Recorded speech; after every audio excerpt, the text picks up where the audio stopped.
Hey guys, welcome to my regular Wednesday night live stream. Today I have an incredible guest. His name is Marc Little. For those who don't know, he's written a book called The Prodigal Republican. For those who don't know biblical references, that is a biblical reference on the story of the prodigal son. And did you want to introduce yourself further? I know there's a long list there and I just don't know what to say and what you want me to say, but he's also a pastor. Go ahead, introduce yourself to the Aussies. Sure. Well, first of all, it's so good to be talking to you and to your listeners there in Australia. I have visited there. Several years ago, I was actually on safari in South Africa, and your Prime Minister was with us. Which Prime Minister? I can't even remember his name, but he and his wife. We went on. Kevin Rudd? I don't remember. If you told me, I don't even think. What did he look like? Because we've had a revolving door of prime ministers. So you saying prime minister can mean one of seven in the last 10 years?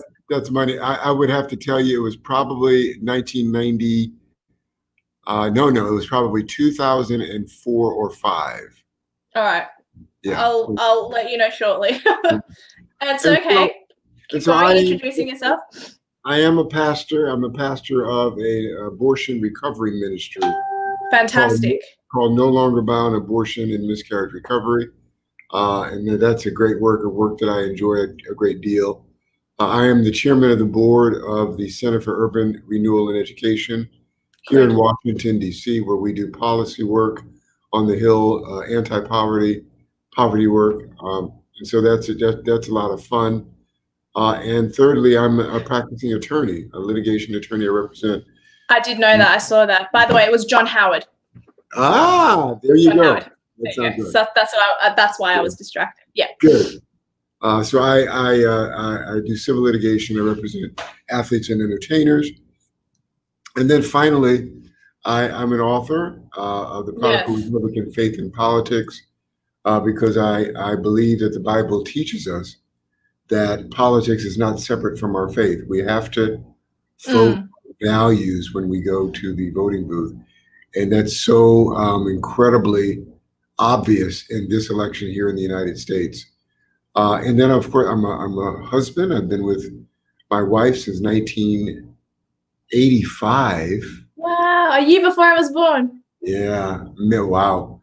We got married in 1994. So we're coming up on our anniversary this September, and I'm a dad of an amazing little 6-year-old boy named Jacob. That is the light of my life. Is that Jewish? It's Jacob, or if it's Yaakov in Jewish, Jacob in Harik. Hebrew. In Harik. Nice. Or Jacob. Yeah. So that's really beautiful. I'm a servant, most importantly. I'm a servant. To the Lord? To the Lord, trying to be where He wants me to be. And that's sometimes an interesting and confusing journey, frankly. But trying to walk every day and where He's leading me. That is my primary focus. Were you a pastor as of recently, or is that in the last 5 years, or have you been a pastor for the longest time? Like, what have you been the longest? A lawyer? I've been a lawyer the longest. Then shortly thereafter, law school, I became a part of a very large congregation in Inglewood, California, and I became the chief operating officer and general counsel there. And I did that for 16 years, and so I was actively a pastor and elder. Leading. Oh, yes.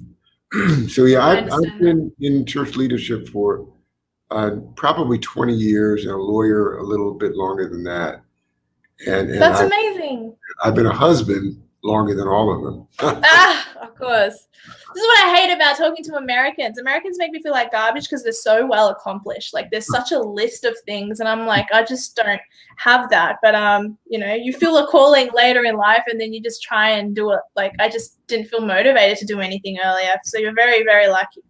Well, you got a lot of time. So thank you. I am interested in doing international, international relations, something like that. And I do want to study the Bible further. So there's the drive is there, but the money is not. So that's the difference.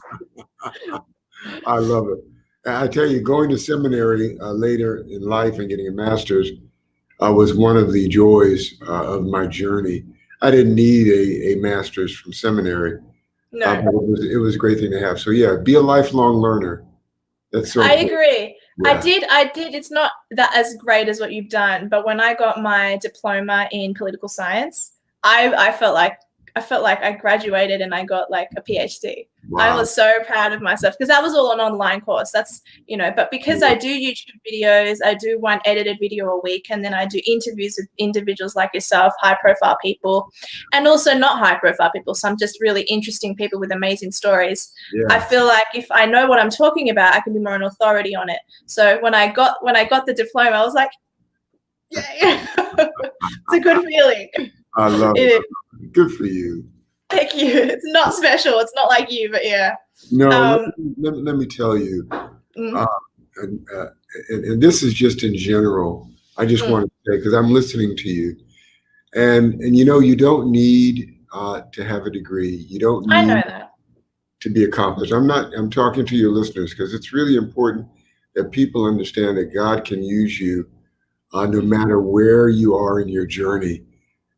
Because what this walk is all about is helping someone, plain and simple. Helping someone, whether it's a word, whether it's a helping hand as they're crossing the street. That's what we're called to do as believers. And honestly, you don't need to have a long list of anything. You don't need to be an author. You don't need to be degreed. You don't need to be the person on the mic. God uses the least of us to touch humanity. Jesus came into the world as a carpenter. Obviously, he was deity, so it's a little different. But he was a lowly man.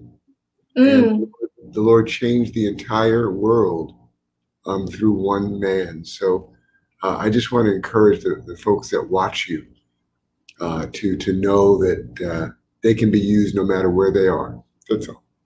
No, that's a good message. Something I forgot to do was at the very start of all of my live streams, I always read a Bible verse. Oh, so wonderful. here's one that has been prepared for me earlier. Sometimes I have people who send them to me as well. So Romans chapter 8, verse 32. New English version, I think, New International Version. Oh. He who did not spare his own son, but gave him up for us all, how will he not also, along with him, graciously give us all things? Yeah. There we go. And right before that, it says, all things work together for the good of those who love the Lord and are called according to his purpose. I can't see that. I only see that. That's all I see. Unfortunately, I'm not a walking Bible the way you are, but I'll get there one day. Romans 8:28.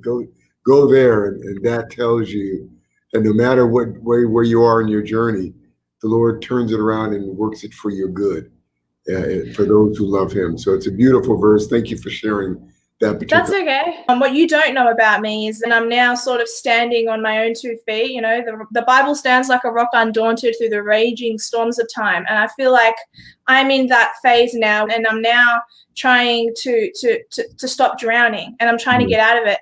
And then I'm reading this book by a guy named Rick Warren. Do you know that? Oh, you know him? Oh my gosh, do you really? Okay. Well, I'm reading his book, and then in one part of his book, in chapter 2, it talks about how God uses a bad situation to make things great, to turn it into something good. And I feel like I'll tell you off camera, but I feel like I've been involved in that. And that the best example is Joseph, and how his brothers sold Joseph to the Egyptians. And it's my favorite. This will sound really dumb, but it's my favorite cartoon. Like, there's a cartoon of Joseph. They used to do these Hanna-Barbera cartoons, and obviously I know the actual story, but I'm talking about like if someone were to ask me what my favorite Bible story is, it is the story of Joseph. So, you have returned evil for good. God is surely punishing us for our sins. We are all your servants.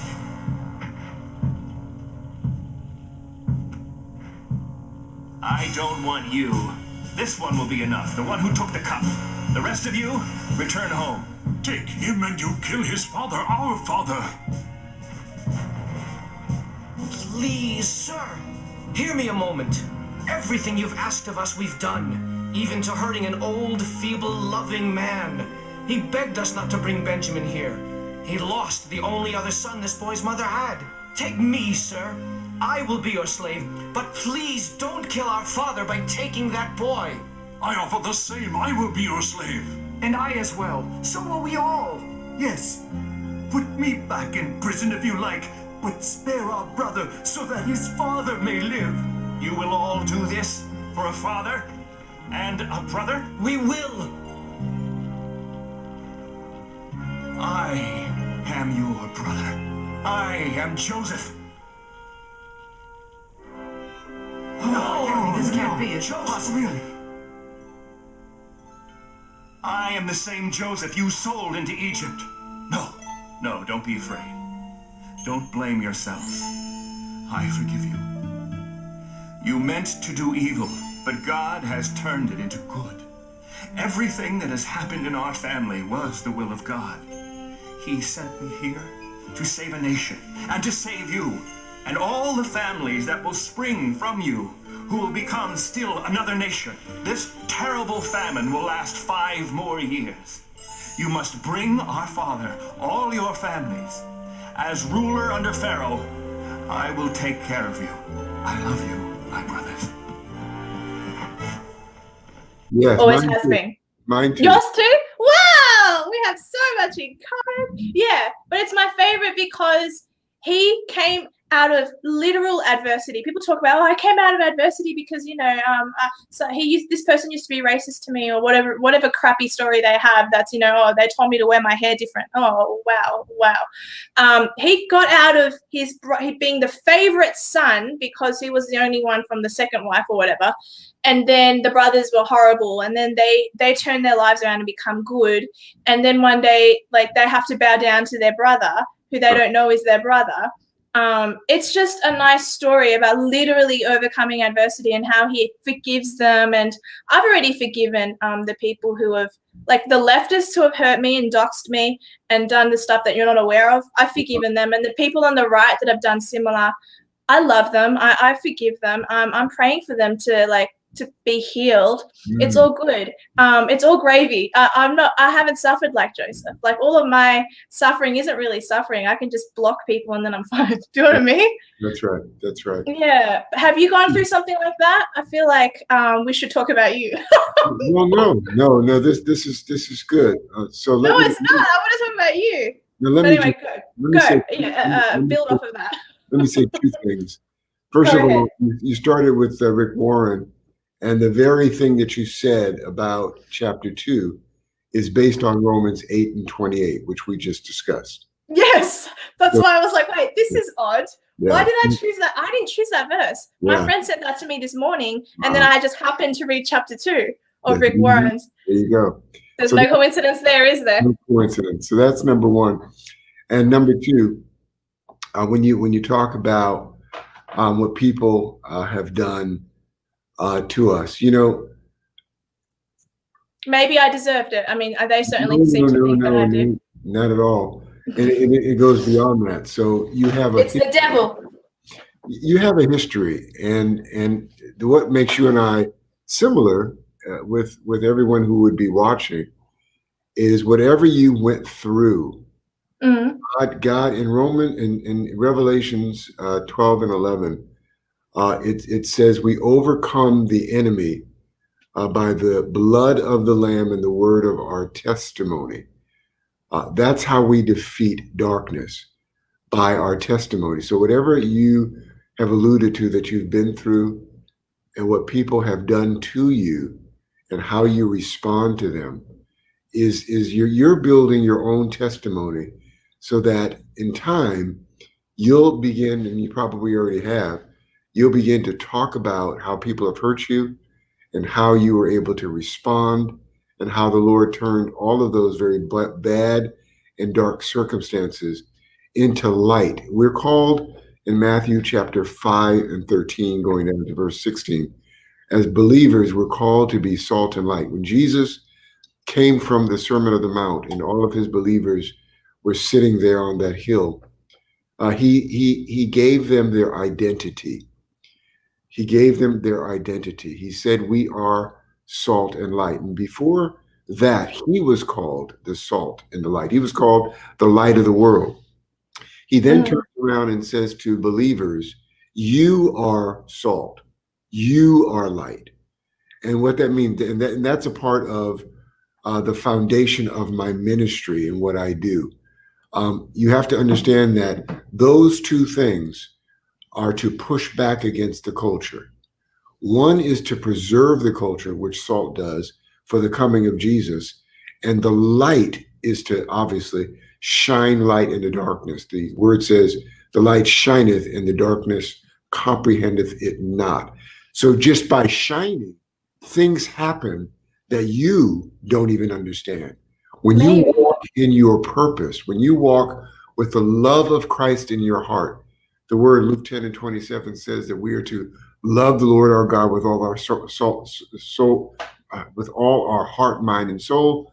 And then it says to love your neighbor as yourself. When you're walking and loving, and you take the experiences of your journey with you, and you love people through their own mess by sharing your testimony, you are shining light, and you are building up someone else when you do that. So I just want to encourage you, not that you need it, but I want to encourage you. Oh, I do. I'm not a good Christian. I would never. I just released a video saying, Christians, we need to talk. And then I got like some great feedback saying, wow, that's a great video, well done. And then I got some other feedback saying the opposite, that I came off as a hypocrite. And I'm like, oh, that wasn't, I made sure to say 3 to 4 times that I am not a great Christian and that I'm working on it too. But it's hard. And you can never be considered a hypocrite under that title, because we all sin and fall short of the glory of God. We are. Yes, I often rephrase that, because we all fall short. The difference was that I was trying to tell people that if you're nasty to someone because they interviewed a transgendered person, which I did, yeah, good, and I don't regret it. But those are what I called in my video disenfranchised leftists. Sure. Because why be mean to a trans person? I'm not mean to anyone. I'm not even mean to people who are mean to me. Like, and that hurts. It hurts me a lot, because I would love to be like, F off, I hate you. Yeah. I'm not gonna lie. I try to be kind, because that is what it is to be Christ-like. Well, I hate it. I struggle with it, but I do it. Well, that's the Luke 10:27, loving your neighbor. But let's just go back. Let's go back for a moment. Okay. We all deal. This is a therapy session for me. we all deal with the issue of sin in the culture. Yeah. And transgender. So I've done some posts on Instagram. Here in the United States, drag queens are doing reading hour to children. That's different. I don't like those people. But I'm going to talk. I like conservative trans people. I don't like the drag queens doing that. Sorry, keep going. But let me just share with you. Yeah, so no, sorry. You're sexualizing children. There's a lot of very bad things going on in the United States. They're normalizing. It's here as well. Homosexual marriage on TV. Nearly every show that we have now has to have a gay character in it. The LGBTQ community controls a great deal of Hollywood. But here's the point that I want to make. Even in the drag queen reading hour. Mm-hmm. So of course that's wrong. Of course parents should be the ones to teach their kids about sex and so forth. Great mothers. But I get pushback when I call attention to what is wrong. But I'm consistent in telling people, you have to hold up a standard of morality. We're now in a position where we have moral relativism. Whatever people think is right, it's right for them, and therefore they should be allowed to do it. That's not a biblical standard. But very simply, I want to say we have to separate the person from the sin. We have to separate. Completely agree.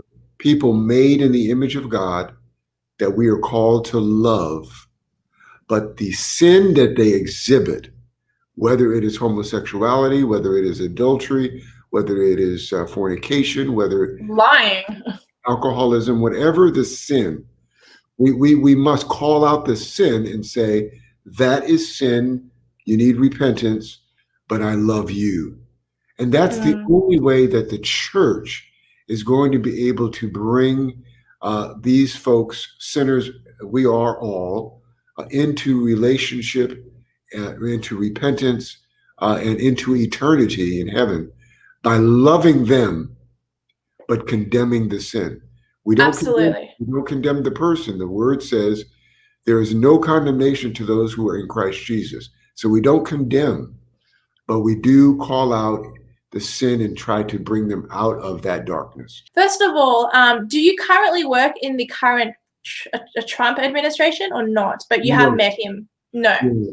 I've had the pleasure of being with President Trump on a few occasions. The most important one, we have a celebration here called Black History Month.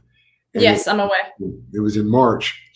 I was pleased to be invited to a meeting that preceded that celebration, and all of this was at the White House. And I sat with many people, David Harris Jr., Candace Owens, and many others. Oh my God. Can you please give me an interview with Candace Owens?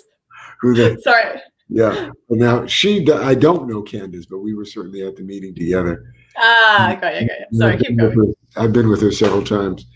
But in that meeting, at the end of it, we prayed, and I was asked to lead that prayer.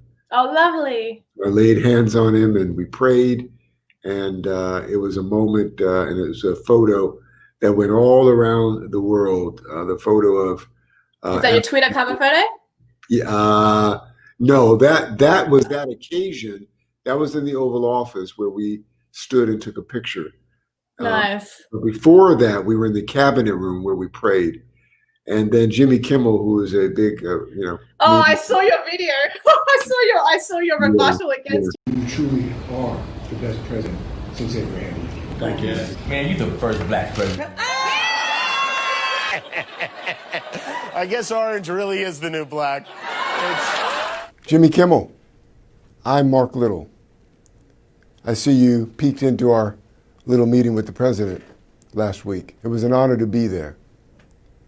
And I want to tell you why I think Donald Trump is really the best president since Abraham Lincoln. I know that sounds like an audacious statement, but as an African American, our unemployment rate is historically twice that of white Americans. Under this president, Mr. Kimmel, we are experiencing one of the most amazing economic surges of modern history. Kimmel is a moron, but anyway, keep going. He is a moron. I like Fallon. Yeah. Saturday Night Live attacked me. CNN, Don Lemon attacked me. Spike Don Lemon is a moron. Yeah, to me, they're all morons. They're part of the brainwashing crowd, that have Trump derangement syndrome. And anytime you have people in power like that who have a tethered relationship with the truth, feed people poison, it's a problem. And media here in the United States has become very divided. It's become fake news, as Donald Trump calls it. And it really does have people led astray. It's frightening because the younger generation gets their news from these people, or they get it in passing on their phones. They're sheep. Yeah. Yes. It's very sad. It's very sad. So, but I think we are penetrating the Black community here in a way that hasn't been done in a long time. 41% of likely Black voters are trending toward voting for President Trump. Praise God. If he gets 15% of the Black vote, the Democrat Party here will be extinct. It's interesting. Oh, I love that. It'll be extinct. It's interesting. If you look at the D, it says their logo is D20 or D2020, something like that. And the star inside the D is a pentagram. If you take the demonic... Is that Star of David? Oh, okay. The demonic symbol, the star, I believe it's called pentagram. If you look at it and superimpose it over the star over the D, the star in the Okay. D. It is a demonic symbol. As you might know, in 2012, they took God, references to God, off of the platform. And when they got heat from it, they tried to put God back in by a vote.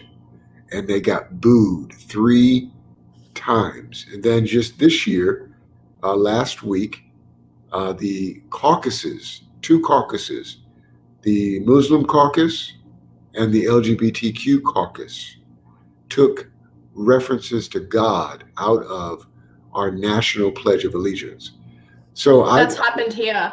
In our constitutional preamble. And they're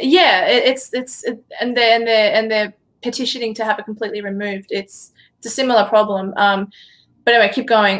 It's just the United States is the leader in the Western world for a Christian country, and Australia has long since become secular, and it pisses me off because I'm a daughter of immigrants. I'm Latina. Like I don't technically belong in this country, and I'm saying no more immigration, no more assimilating to the people coming here.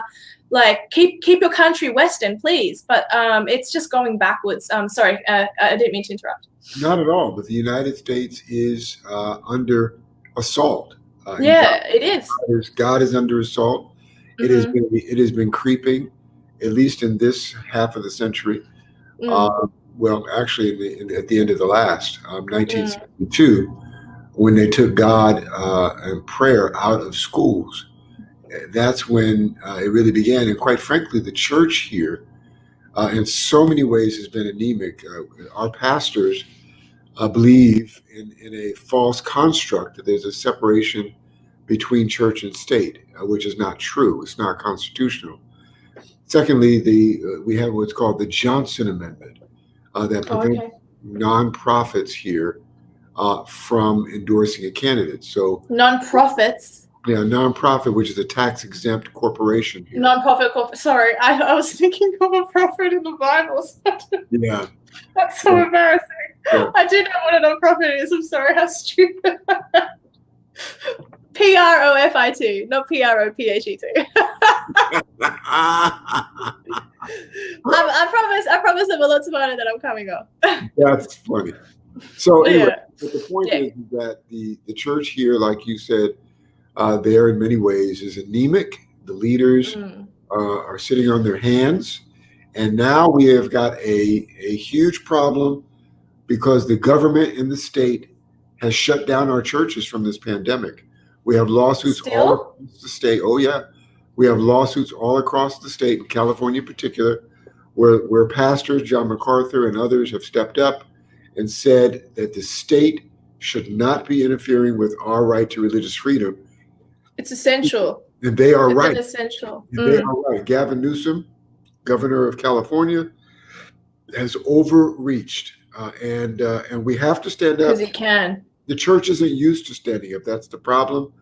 The state is an existential threat to religious liberty. And this president, as you might remember, stood before the United Nations and declared religious liberty and standing up for those who are persecuted.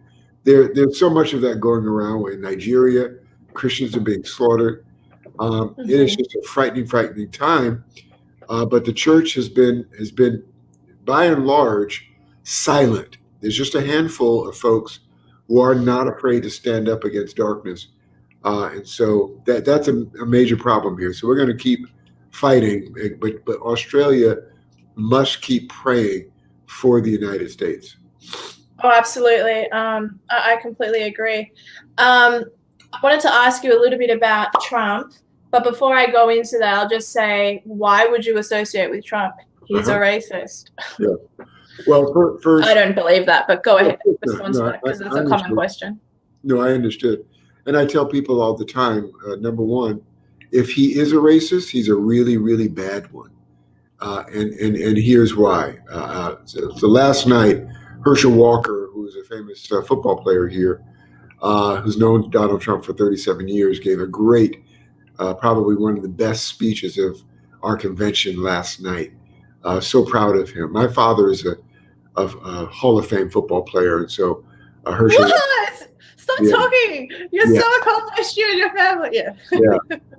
So that's fabulous. Good on yeah. your dad. So Herschel Walker is a great guy, and anyway, but the point that I want to make, I was on Black Voices for Trump last week. I think a week ago today. Nice. Okay. Cool. And I ran down all of the things that he has done for the Black community. When he was a candidate, he said, "What do you have to lose? The Democrats have done nothing for you. Your cities, these major cities across America, have been decaying for 50 years." Donald Trump said, "What do you have to lose?" And so let me tell you what he did. Promises made, promises kept. We had the lowest unemployment for African Americans in 50 years. And for Latinos too. Yes, it's exactly right. And for women.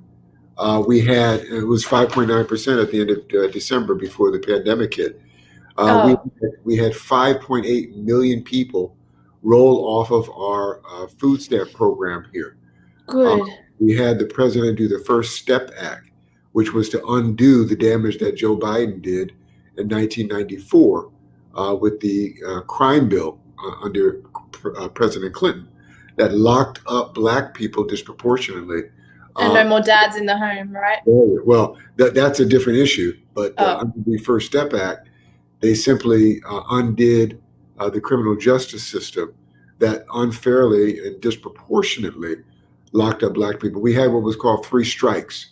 So you could steal a piece of pizza and go to jail for life on your third strike. This crazy stuff. Is this what Kim Kardashian helped? Is that? It was connected. So Kim Kardashian got Alice Johnson released. Yes. He was released under the First Step Act. Yeah, the First Step Act, yeah. Yeah. And so we call it criminal justice reform. But that's great. Thousands of people were released. 91% of them were Black.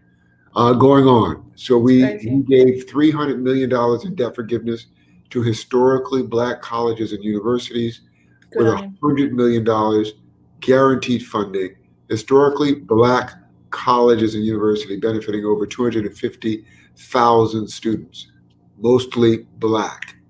And then he did the Tax Cut and Jobs Act. And under that, he did opportunity zones that revitalized the Black community. And it put $5,000 into the pockets of Black families. And then finally, and most importantly to me, he is a extremely pro-life president, standing up for. I know. That's the thing I love about him the most. That's what got me initially voting for him. Yeah. Because Black kids here are disproportionately murdered in the womb, and so Black children. Yeah, it's like Planned Parenthood is still carrying on the goals of freaking Margaret Sanger. Yeah. I call them Planned Murderhood. And that's great. So that's accurate. He is no way. If he's a racist, I just got to say he's the worst racist I've ever met. And then the media takes his words, like in Charlottesville when there was a bit of a to-do there, and only show a snippet of his statement, but then does not show. So first he says there are good people on both sides, which of course is true in every debate. And then he said that got demonized. That statement itself got demonized. Just saying that. It's somehow him advocating F off. Sorry, keep going. Because they did not show or broadcast the rest of the statement. The rest of the statement, he said, neo-Nazis and white supremacists must be condemned. Period. They don't say that part. They don't say that part. And so the media has manipulated things that, as they do, because they, just like in the 60s, when the KKK and the media were joined together with the Democrat Party, now we have the Democrat Party, the media, and Antifa and Black Lives Matter as the enforcement arms of the Democrat leftist agenda, which is anti-capitalism, anti-God, and anti-family. It is a bad thing that's happening right now. Very bad. Well, okay, let's talk a little bit about that because I made a video recently. By the way, I've had a tiny taste of the media doing that. Like I've had it like at the state level and sometimes on the national level where they misrepresent you. That's why I know not to believe the media. You've obviously had a taste of it with Jimmy Kimmel and all those morons. I would think that all the people who are against Trump, including celebrities, would know better because they too have been the topic of misleading articles. So I don't get why they're so stupid and going with the establishment. But anyway, that's another topic. But I wanted to say, you said that Trump has assisted a lot of black schools, correct? Yes. Yeah. Historically black colleges and universities. Okay, so They're called HBCUs. my only question for that is just basically, I don't believe that being black or Latina or whatever makes you stupider. I interviewed Jesse Lee Peterson, and he has a very specific opinion. But anyway, we won't get into what he thinks. I know Jesse. Okay, so you know what he thinks. It makes me laugh. I made him laugh a lot, actually. But I don't think black people should be getting extra help. They don't need affirmative action. That's pretty much what I just didn't know if you were going to be okay with me saying that, but you seem fine. So, okay. I agree. I actually agree. Here's what's wrong with yeah. So why help the schools extra? Like, I mean, I'll give them computers or whatever, but why help the schools extra? Because you can make it on your own. I got an advanced diploma in political science years and years and years after high school. I did that by myself. Like, do you know what I mean? Yeah. So the difference is. Yeah. Tell me. Educate me. With historically black colleges and universities, they early on, first of all, many of them were founded by white people. Cool. On behalf of educating black students, and there's been disparity in education in the United States along socioeconomic lines. And so these particular schools, they're historic in nature, and just like Harvard or Stanford and so forth, they all get federal funding, and so in that way they're all on the same playing field. But historically, black colleges and universities were required to come to Washington and beg for their federal funding every year, and Trump simply did away with their need to do that. Good on him. Okay, I get it. It's not that he was favoring them over other mainstream institutions. He was simply putting them on the same playing field. So as conservative, we believe in equal opportunity, not equal results. Absolutely. Yes, exactly. So what he's not doing is giving them something that they should earn themselves. That's what he's doing. What he's doing is simply making them on par with other universities. And see what Barack Obama and presidents before him did, they did not put these HBCUs on the same playing field. They literally allowed these presidents of these colleges to come to DC every year and beg. Donald Trump said, I'm sorry, I'm not going to see you anymore, but you're going to get funding for the next 10 years. See you later. Good on him. Oh, what a good guy. That's fantastic. Yeah. That's really good to hear. But to raise the point of affirmative action, let me tell you why I agree with you. Yes. Oh, I think I already know why, because you believe in earning it on your own. Yeah, of course. But even more deeper than that, affirmative action does a couple things. It seeks to level the playing field. It seeks to. The problem with affirmative action is that, and even quotas, which are related, you knock down doors to create this quote unquote diversity, or to level the playing field for people who have been disenfranchised historically. And you let them in, you knock down doors, you make people, bring them in. But affirmative action didn't teach you how to assimilate. It didn't teach you how to succeed once you got there. Whether it was so then they're trapped.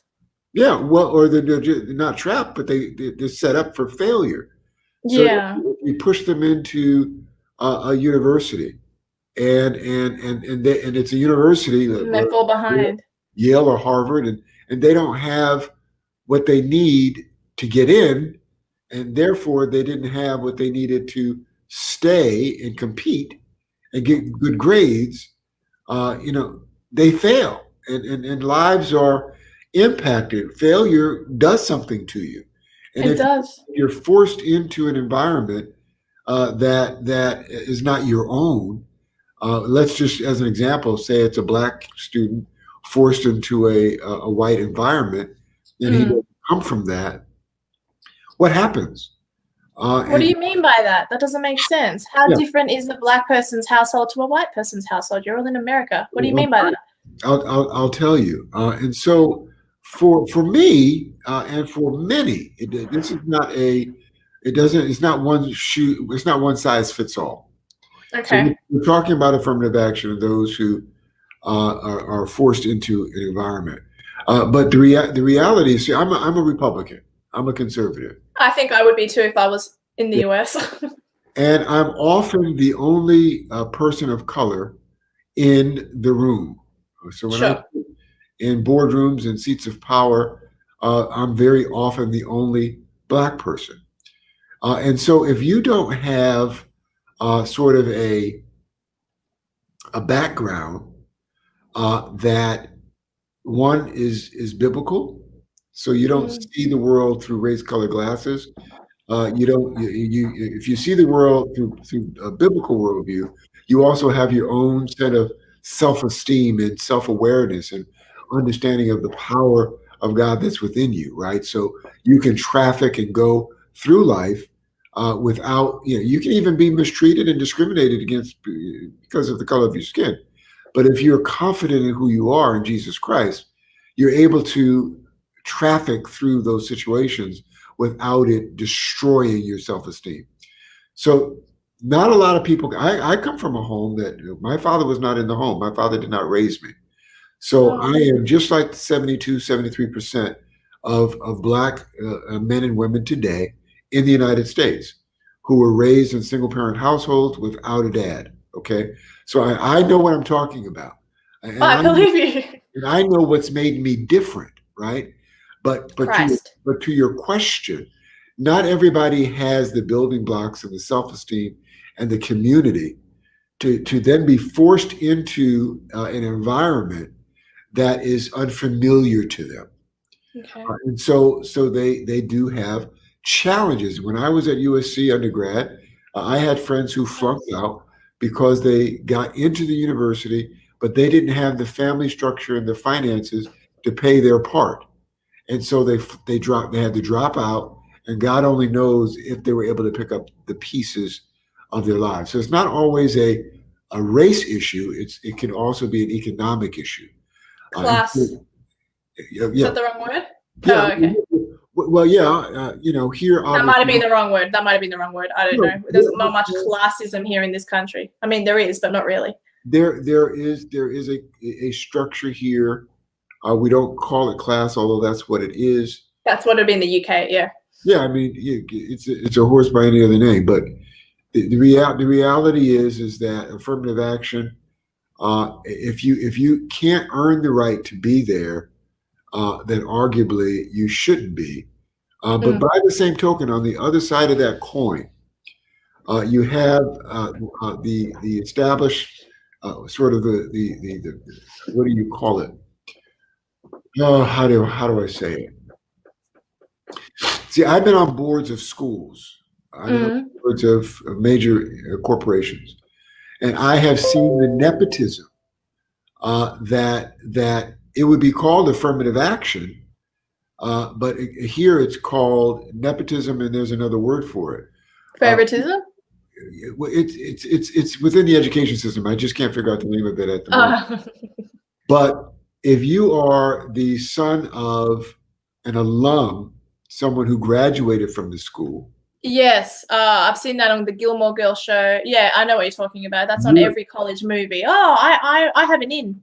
You have a preference to be admitted, and that's not fair. That takes a spot for someone that could otherwise be there. I understand. A black student who might actually have performed better than the son of John Kerry or the son of whomever, who is then allowed into the school. So I there's two understand. sides of that issue. And I believe in a meritocracy, that Yes. students should be allowed in if they have merit to be in. And if not, if we go back to the Booker T. Washington model, liberal arts education is one, not for everyone, number one. Number two, it's not the way to succeed in the United States anymore anyway. So building a business, going and getting a trade, these are the things that really, help feed your family. If you get a liberal arts education in the United States, you get a bachelor's degree, you can't get a job with that.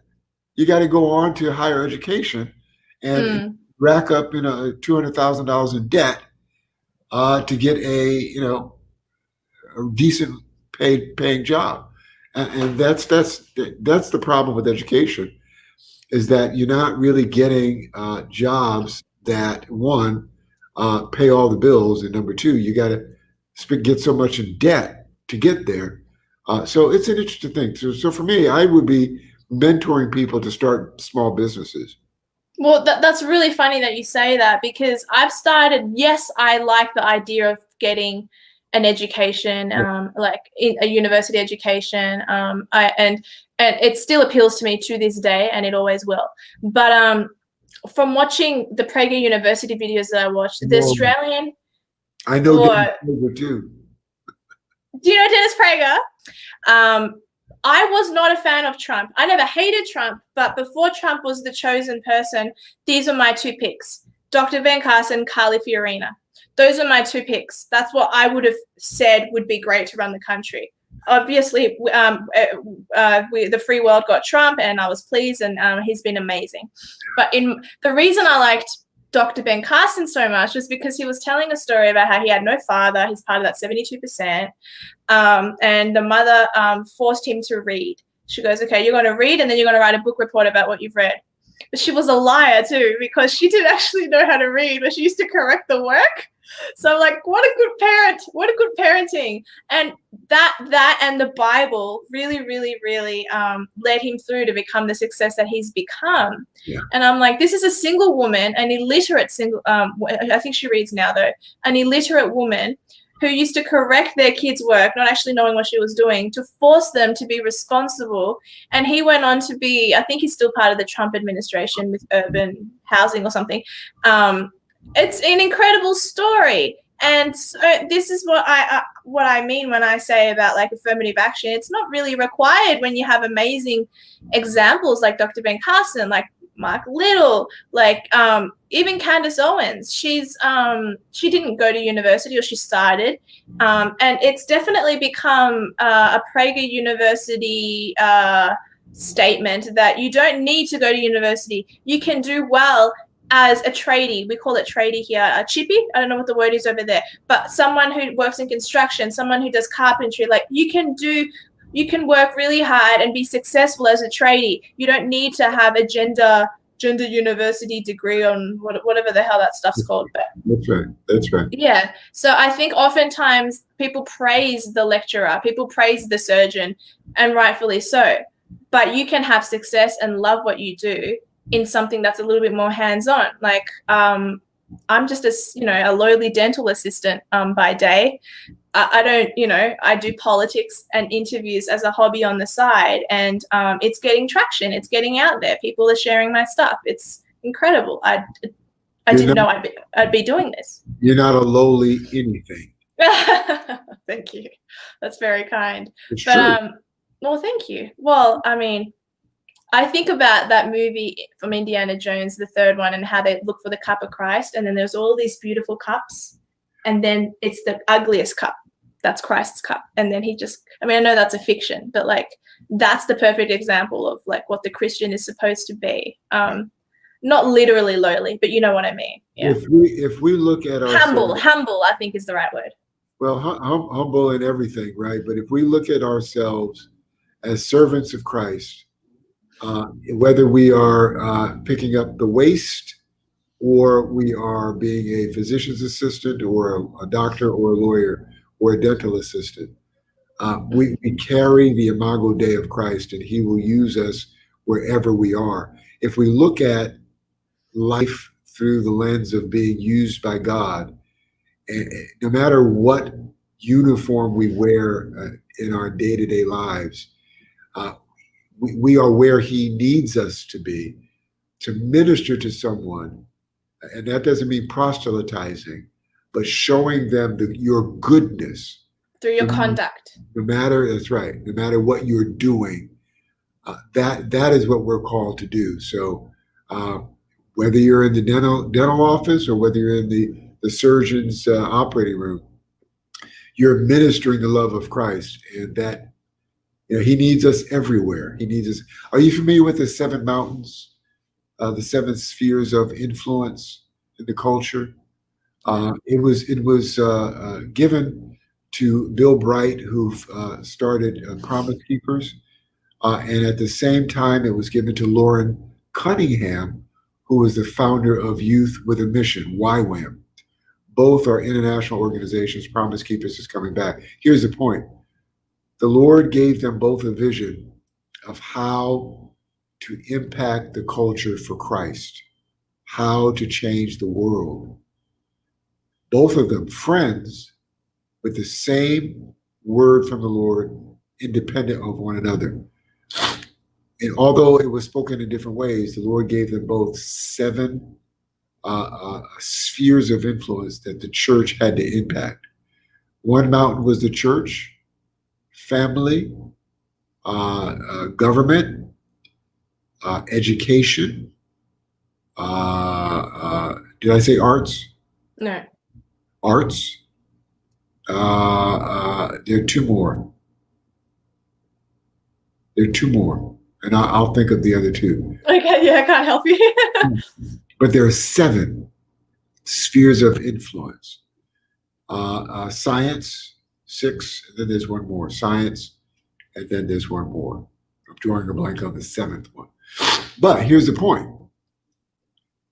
As believers, we have to be in every mountain.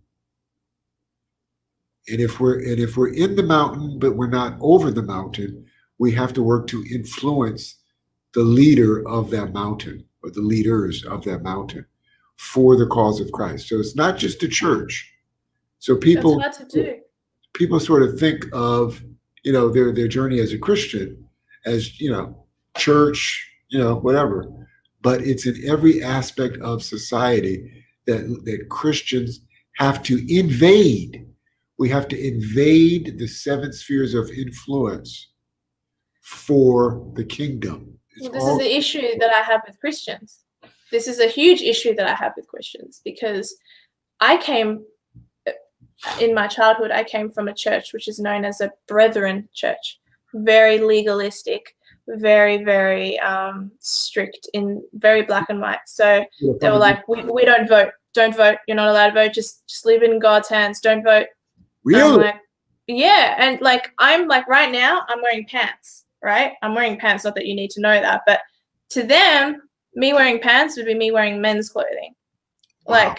So there are Christians out there who believe in just, giving it to God, which is great. And of course I agree with that. And that's fine. But being salt and light. It's not being salt and light. No, I want Christians in office. I don't personally think of Trump as a Christian. In fact, I don't think he's one at all. I think but I do call him a Christian sympathizer. I can tell he's on my side, despite I can't say for a fact whether I think he's saved or not. I don't know his heart. But it seems obvious to me that he's not really a Christian, but that he's like a cultural Christian, and he's certainly still on our side, and he's still being led by God, whether he realizes it or not. Do you know what I mean? That's how I categorize it. I say that there are Christians, and then there are Christian sympathizers, and Trump's a sympathizer. He's on our side.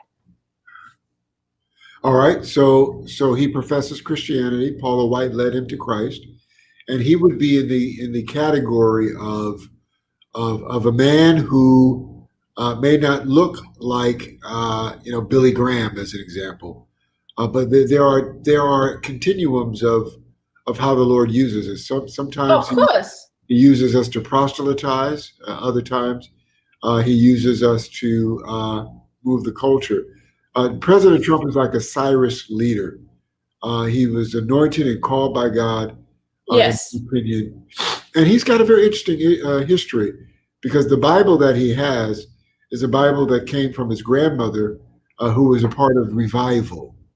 So he has a very interesting history with faith. Okay.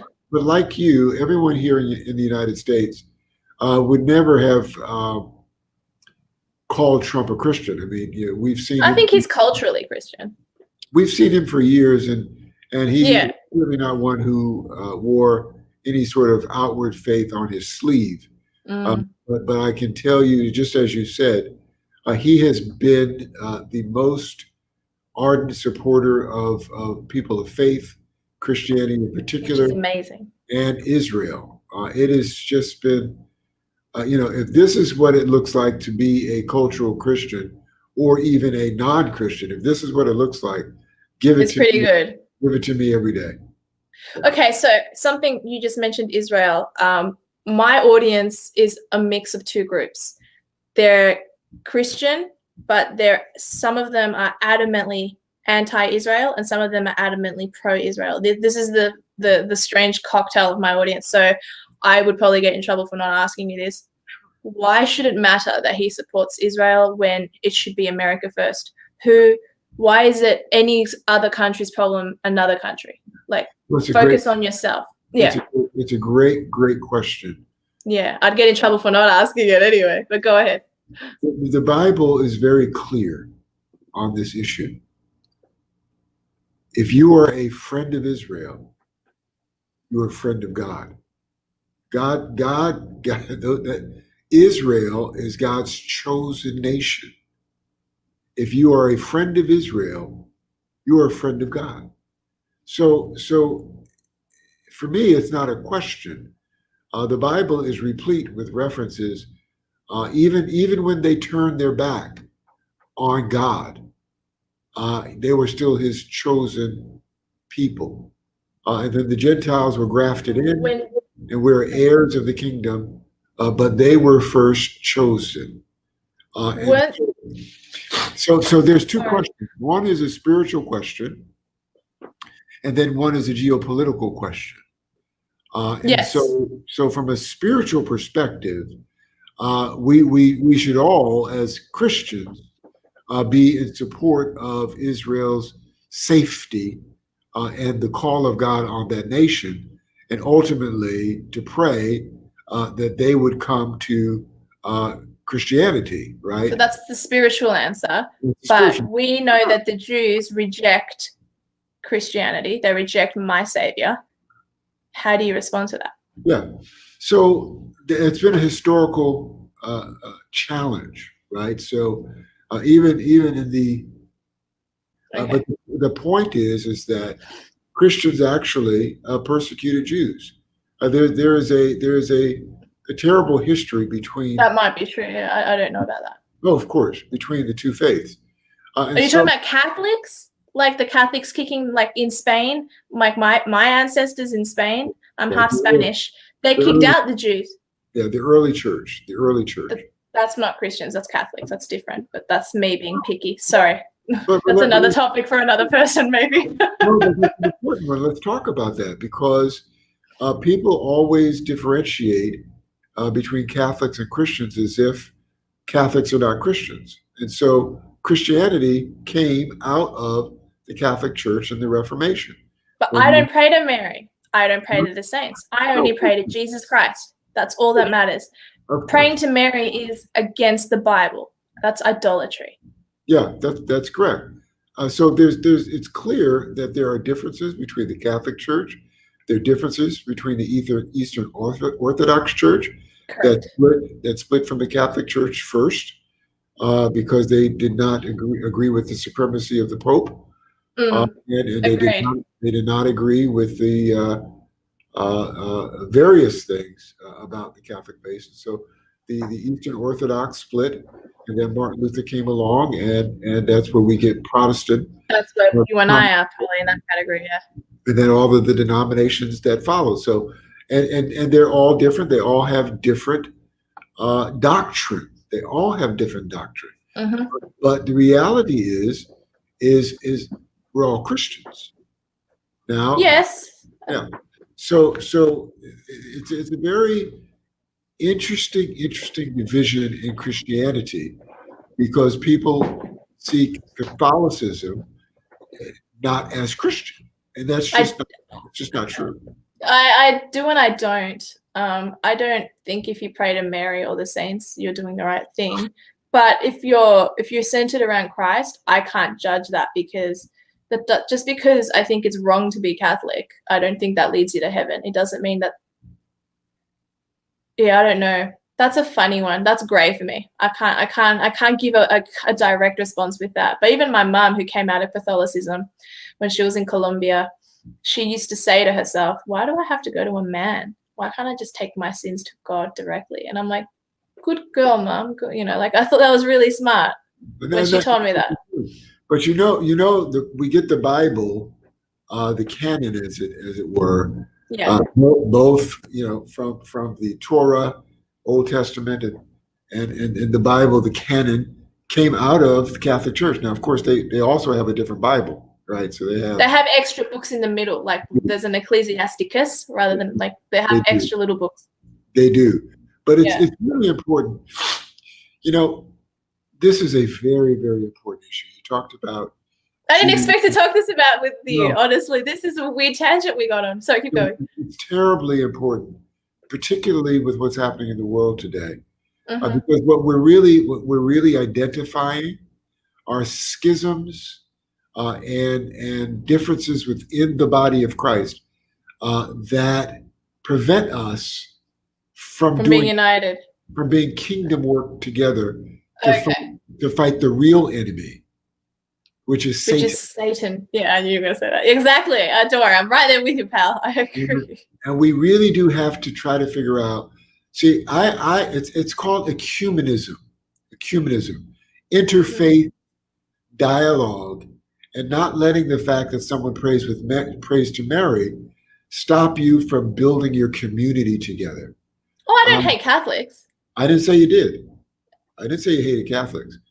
And I'm not really talking just to you. I'm talking to anyone who may think this way. Yeah, who are listening, because it's so important. Jesus Christ, number one, is at the center of our faith. Yes. You're right, as I believe as you do. I went to a Catholic boys' high school. Oh, so I am. You know what? Notre Dame. I was introduced to the very things you're talking about. But I kept my own perspective and what I knew to be the practices of, at that time, I was a Baptist. And I knew that, doing the rosary, Hail Mary, full of grace, the Lord is with thee, etc. I knew that was not a part of what I was taught at home and at my home church. But I was exposed to it. And by the way, having that exposure is really interesting. So that even being exposed to what Islam thinks, it's important to know what these folks think, right? Oh, yes, I agree with that. Where are we going? Where's God taking us as people of faith? So what do we do with Islam? What do we do with Judaism? What do we do with Buddhism? All of those things are important. But when you talk about people that believe, the Bible says, believe on Christ.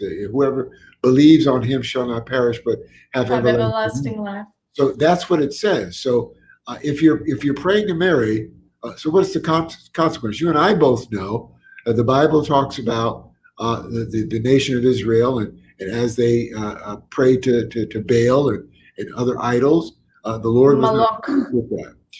So we have to really focus on John 3:16.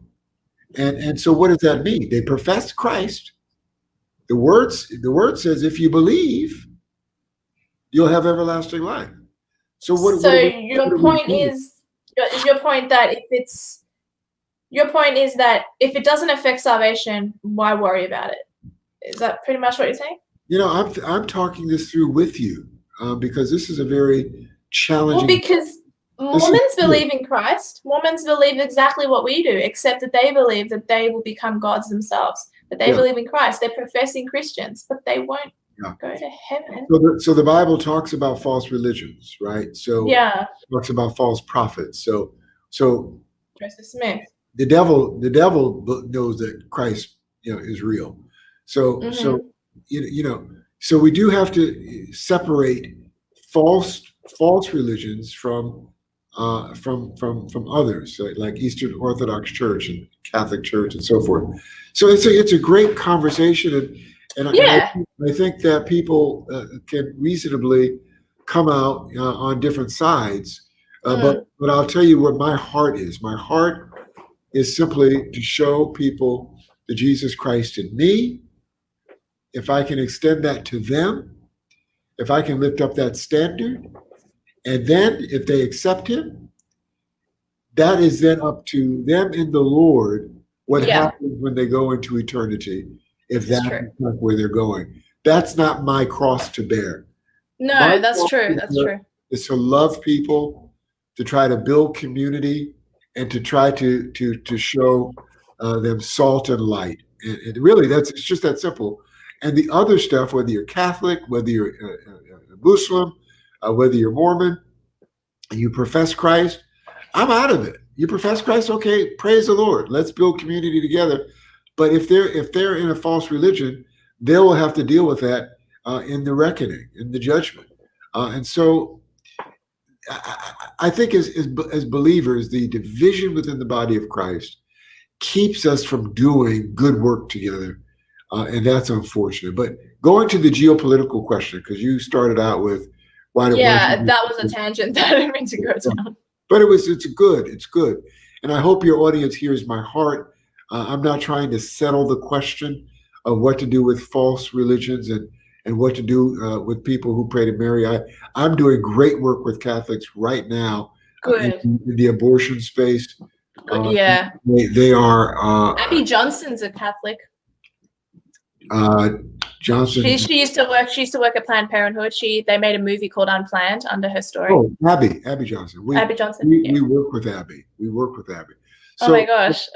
So that's amazing. The Catholic faith is doing the work in the pro-life movement. I'm glad to hear that. That's so good. There is so much to be said. I don't have a problem with working with them. Historically, it's like me. I don't have a problem interviewing a trans person. Sorry, keep going. Yeah. So I want to be very clear for those in the audience who are Catholic. I stand with my Catholic brothers and sisters. I don't judge their practices. I have an appreciation for the history of the early church, and my faith doesn't have me with a pope and some of the things that they have as a part of their practice. But there's a lot of good doctrine that came out of the Catholic Church. So let's leave that there, and then talk just a little bit about geopolitics. Go ahead. And what and why we do what we do around the world. So the libertarian viewpoint is America first, no wars, spend money here, and let everybody fend for themselves. America first, yeah. And I understand that. I think you can do American first, and then try to spread freedom and liberty. And the things that we stand for, our values, in a strategic way around the world, especially to our allies. It's a very complicated situation, but I know that Israel is a part of the intelligence community. They're so far advanced, and they are able to help us in ways that many people cannot because of who and what they are, that help keep America and Americans safe. There's evil. They're an ally. They're probably the most important ally. Of course, they're the only democracy in the Middle East. Yes. Because of sort of what Israel stands for biblically, I think spiritually it's in our best interest to help them protect themselves. They do a real good job of that themselves, by the way.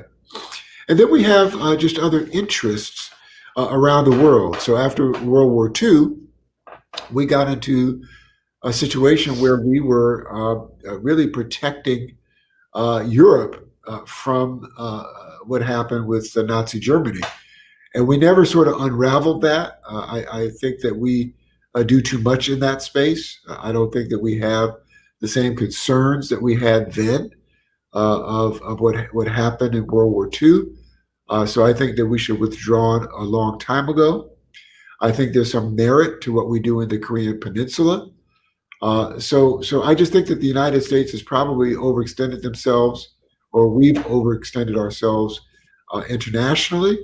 But there are things I think that are important to do when you are the leader of the free world. I think that there are things to do that help people's lives around the world. That's not our job. It's not our job to police the world. But I think when you have the biggest house on the street and you've got the most resources, it's neighborly to help people who need help. I think it's the Judeo-Christian thing to do. And I think there are certain benefits in doing that. Now, I think the United Nations is a problem. I think they're anti-America. So is the World Health Organization. So is the WHO. NATO is part of what we already discussed in terms of sort of keeping freedom around the world. So I think there's a real important and strategic role for the United States to play around the world. And I think the question becomes just to what extent. So we are providing financial resources to so many in Africa and so forth. We're looking at what China is doing around the world. They're buying people up, literally, particularly. Yeah, they're ruining this country. Oh, and they're procreating too. I mean, people don't talk about that. True, but the Chinese people are buying our property, our country, our continent is being bought and sold as if it's a business. China is, the CCP, I should say, to be more specific, is a problem for Australians. They are an enemy to everyone who is not China. They are buying the world. And they will, if they continue on this pace, they will own the world, not only in their financial investments, but they're also sending their construction workers into these communities. They then sleep with the women there in those communities. They create children. Then they go back to China, and then they just deploy them somewhere else. It is a very pernicious agenda, and I believe it's very intentional. It would be. It is a sleeping giant. 100 years from now, the world will be Chinese if we don't do something different. Yeah. Sorry. Yeah, that's true. That's funny. Yeah. No, that seems to be the fact. And the funny thing is that I think if my audience was watching this live, they would say, well, it's the same with black people. And it's, they're trying to eradicate the white man. The white man is trying to be eradicated. And I came to a conclusion recently that, yeah, I see that. I see why they say that. Yes, a toothbrush and toothpaste commercial now is always an interracial couple. You never see a white with a white and a black with a black anymore. I see what they're saying. I don't completely disagree with that particular view. But I think what it is that they're trying to get rid of the people who think critically. So they're just trying to keep people as dumb as possible. People like you and me. I'm Latina, you're black. It's not about the white man. I think it's about anyone who speaks up and notices and has the ability to critically think. Those will be the people who will be eradicated first. That has been a conclusion that I came to relatively recently over the whole white person thing, because, it is happening in South Africa. And I love South Africa. I've been there over 20 times. I was bringing a business there some time ago, and it's very unfortunate to see the white farmers being killed. It's what happened in Zimbabwe, Rhodesia, Mugabe. It's a terrible thing. So, but here's the heart of it. Go ahead. The heart of it is, no surprise to you, spiritual. Okay. That says you have to destroy the majority, which is white folks. You have to destroy the majority in order to lift what's called the marginalized, meaning poor, meaning the black. But you had to destroy the infrastructure and the sort of the economy, really. Well, that's what's happening. And it's taking hold. It is a Marxist ideology, and it is anti-God, it's anti-America in this case, and it's anti-family. So anti-nuclear family. It's currently being led by female lesbian Marxists who are behind Black Lives Matter. Yeah, of course they are. And it is, they don't call it Black liberation theology. They may not know that, but it is the same thing. And because of the fear in this country that white people have and being called racists and being convinced that they should have white guilt for something that happened 400 years ago, they are bowing and falling prey to this foolishness. It's so stupid. The verge of destroying America. Yes. A very small percent of people who have this Marxist ideology. By the way, it has been a plan for a generation. It started with liberal, progressive professors in our universities, and they've turned out a generation who hate America and don't really appreciate or know our history. And these women hate men, and it's an indoctrination of division in every possible way: fat versus skinny, gay versus Christian, Muslim versus Christian, woman versus man. It's retarded. That's right. And we're standing up against it, but the church has a role to play. We are operating in complete ignorance. Yes. We think Black Lives Matter. By opposing it, you're opposing the fact that Black Lives Matter. Of course, Black Lives Matter.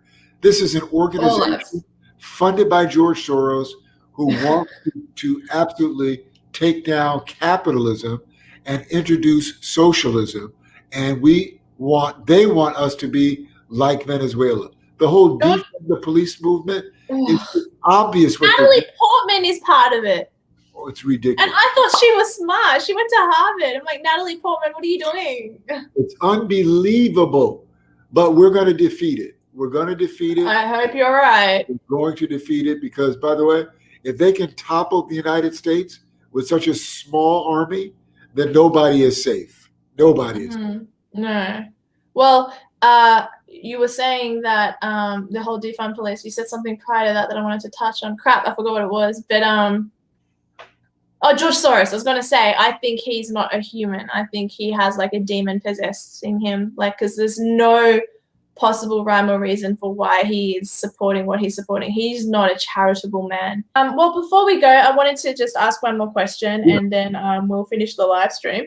It was about Trump. I'm, as I said, a fan, and I don't have too much negative to say about him, but I'm not blind either. I don't just see like my son and I can't, pay him out at all. So one thing that has bothered me was his defending of Maxwell Ghislaine, or whatever the hell her name is, the pedophile helper. He's protecting her, and okay, you already know what I'm referring to. So why would he say he hopes she's okay and all that kind of stuff when she's assisted in pederasty and pedophilia? Like, what are your thoughts on that? Good for you. Pederasty. Not a lot of people use that term. I do. So I'm a lot smarter than I look. So let me say two things. First of all, President Trump, everybody knows that he's not a politician. And no, of course. He doesn't do nuance well. He just doesn't. So when he said, I wish her well, that wasn't a literal statement. It just wasn't literal. Here's how I know. Yeah, so were you in his brain? Yeah, go ahead. How do you know? President Trump is going after, in a quiet way, but it is, if you look into it, it's not so quiet. Okay. He has done more than any prior president in taking down human sex trafficking. Good, and I knew that. That's why I found it weird, because I did know that. Sorry, keep going. He has made it a priority. Here's the challenge that he has. There's something that we call the deep state here. Yeah. I'm in Washington, D.C. right now at my apartment. I also live in Los Angeles. But we have what's called the deep state. And what we have learned and what we see, particularly with the Jeffrey Epstein matter and with the Nixon matter out of New York, I think it's NXIM, something like that. There's a sex trafficking cult that was taken down. There are a lot of people in very high places who participate in pedophilia, I know. trafficking of children. It's disgusting. As high up, as former secretaries of state and former government officials, very high. Jeffrey Epstein was connected to all of these people. Royal family in London. Suicided. So President Trump, he didn't kill himself. Nobody. Hence why I said suicided. Yeah, a right-thinking person would never believe that he killed himself, right? So you're right. So Trump, when I heard him say that, what I heard was a sarcastic statement. I hope so. Sort of like in the South. Here in the South in America, there's a little expression that they say that is intended to be sarcastic. It's very famous statement. When a Southerner looks on someone who they disdain, they say, "Oh, bless his little heart." They say, "Bless his heart." Okay, got you. It doesn't mean bless their heart. It means I can't stand you, and I'm hoping for your demise. It was that kind of expression that I'm fairly certain that's what he meant. There's no way that anybody is wishing Ghislaine Maxwell well. Oh, Giselle, I knew I said her name wrong. Yeah. What I'm hoping for is that she's giving names and numbers of people who participated, and they're at very high levels. Oprah Winfrey. Oh, Hillary Clinton is part of it. Sorry, what were you going to say, Oprah Winfrey? Hillary Clinton is a part of it, is rumored. Yeah, she flayed a girl. They've got it on camera on someone's laptop. Huma Abedin's husband has a laptop with Hillary Clinton flaying a young lady. I've got a photo of the young lady that she flayed, if it's her. Like, you never know. It's evil. These children it is evil. I heard that. And yeah. Endocrine and all of that. Androchrome, I think. Adrenochrome. I'm doing a series, a child abuse series on my channel. Good, yeah. Good. So I started a faith coalition in Southern California against human sex trafficking. Fantastic. The southern border between California and Mexico is the highest point for trafficking in the United States. Atlanta is the highest point for international trade. So there's a lot going on in the United States with sex trafficking of children. But Atlanta is the epicenter for sex trafficking in the United States because of its easy access to travel abroad. But here's my point. There are people that are very, very high up in Hollywood and in government. It is entrenched in our system. And Donald Trump is working very, very seriously to dismantle that. And yes, I hope so. Yeah, and I knew that. Thousands have been arrested. Thousands. There's a graph that I saw recently on social media that shows the amount of arrests that he has had per year.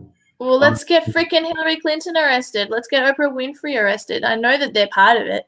So what I mentioned, and I want to be clear in this recording, that it is rumored that Oprah Winfrey is a part of it. I don't know that to be the case, but what I do know is that she was a part of, or at least interviewed, this guy in Brazil called John of God, who had a farm, he had a farm where he was actually breeding children. So women were getting, he would then sell the children, and it's reported that after 10 years, the women were pretty much done away with because they were no longer useful.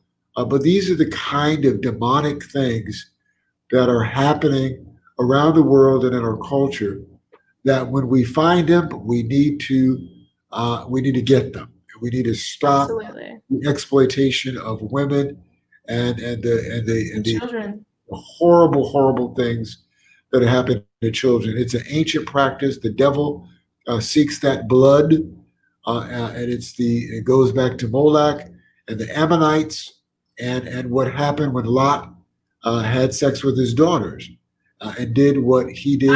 He didn't do that. Their daughters did that to him. He was drunk. Well, yeah, of course, he was drunk. It was the other way around, sort of. But anyway, so keep going. Not sort of. They did. They got him drunk. But you understand what I'm talking about. Yes, sorry. Yeah. I was just trying to be clear. You're absolutely right about that. They got him drunk, and then it gave birth to all manner of evil in our culture today. But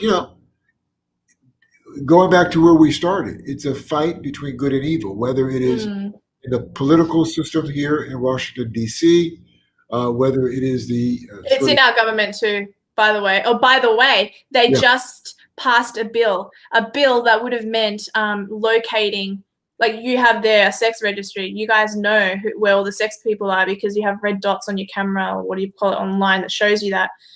Our legislators just passed on that bill to not have them recognized. I'm like, what the F is wrong with you? You guys are clearly in on this. You're protecting yourselves. Yeah, we have mandatory registration for sex traffickers. We don't, because they just passed on it. And that's horrible. And in California, it'd be worse there. What they're doing now, I think they passed the bill. It was pending last year. What bill? It is a bill that says that if the minor is like 14 or so, it's that whole pederasty. I keep mispronouncing it, but if the minor is a certain age, they're promoting the fact that it could be consensual, and then the adult doesn't have to register if the minor is a certain age. It is the most ridiculous thing. The devil is working in Sacramento like I've never seen before. These people. Do you know that Los Angeles means the angels? Of course, Los Angeles. Los Angeles. So that means that the city. ¿Cómo? Me hablo español también. No lo hablas mal. No está muy mal. That's good. But my point is that that's the blasphemous abomination right there. It's called Los Angeles, but it's obviously being operated under a demonic. They're obviously fallen angels there. It's a principality. It's a principality over that part of our country. But I'm saying that there are literal demons there, literally. No, oh, that's what I'm trying to say. That they're operating. It's specifically there because the dichotomy there works perfectly for them. It's like, oh, it's called the angels. We're fallen angels. Well, it's even worse than that. So it's a principality, but in addition to that, the capital of California is Sacramento, which is sacramentum, right? Latin. Okay. So what does that mean? Meaning sacred. That's where. Oh, Sacramento. Oh, of course. Yeah. Sagrado. Yeah, sagrado. Yeah. The capital of California is Sacramento. I did not know that. Okay. That's, see? Wow, that's a huge, That's right. Mm-hmm. So I'm just agreeing with you. You're absolutely No, you're agreeing with me, but you're adding a layer that I was not aware of. So that's pretty cool. That's I mean, not cool, but cool. But yeah. Oh, well, I've really enjoyed this discussion. I feel like I'm going to have you back because there's so much more that I would have liked to have discussed with you. We didn't even touch on your book, The Prodigal Republican. Did you want to give that a plug, and then I'll take it off live? We'll do that next time. They can Okay. look at Prodigal Republican, Faith and Politics, where I talk about my journey to being a conservative Republican. The title really means that the Black community specifically, but in general, we have drifted away from our faith. We're in a society that is now revolving around moral relativism. We find ourselves in Isaiah 5:20, where we call things that are good evil and things that are evil good. The church really needs to call the society to repentance. The book is also about leadership in the home, how to be a good husband, those sorts of things. So get the Prodigal Republican. My website is theprodigalrepublican.com. You can also I'll include it below. Good. Follow me on Instagram, real Marc T. Little, Mark with a C. Thank you so much. I'm so glad that I was able to join you. I'm praying for Australia, and I'm hoping that Australia is praying for the United States. Thanks, guys, for watching. I'm sorry that it wasn't an actual live, but I'm pretty sure I've covered your questions because I know you guys well enough. So I hope you were happy. Thank you, Marc Little, for coming on. It was an honest pleasure to have you. Thank you so much. I'll be back. I love that. All right.